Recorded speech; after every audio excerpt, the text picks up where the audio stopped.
We're afraid of a bunch of beat up people. It's amazing what the power of the word terrorist does to shut our brains off.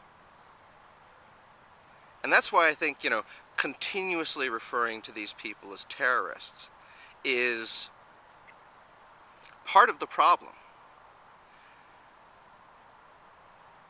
I mean, there are people who engage in terror in the world. But it's time to admit that a lot of the people we caught and tortured are not those people. We fucked up. So, what do we do? I mean, I remember Gates saying that, we got all these people, we can't try them, and we can't let them go. I say, I don't think there is a third option. And I think it's un-American to, and I don't like using that word, but I think it really is un-American to say that there is something besides trying them and letting them go.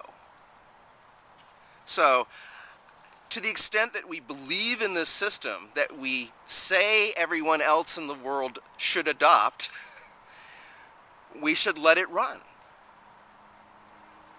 If we have the goods, we run a trial, we make it as open as we possibly can, maybe have some consultants there from the government making sure that no classified information gets out that would be actually dangerous to current operations or would reveal too much of how we collect intelligence or whatever. But to whatever extent possible, we make this open. And it's so important for our people and for the world to know that we know what we're talking about. Or we eat our humble pie with all these people that we picked up, tortured, unfairly and unjustly, and we just let them go, and we help them get set back up in their lives.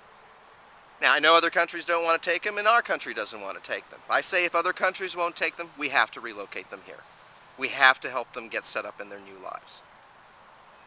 We have to, how would this be different from the Witness Protection Program?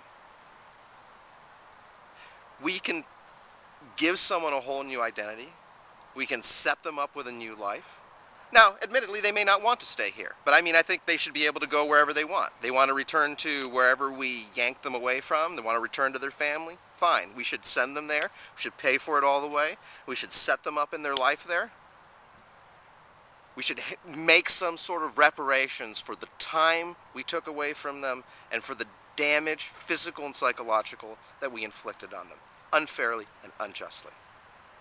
What does this do?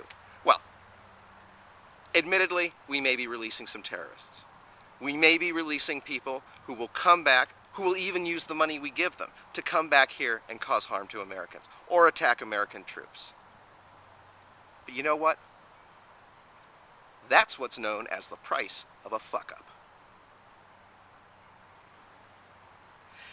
And there's just no way of getting around it. That's the price of freedom.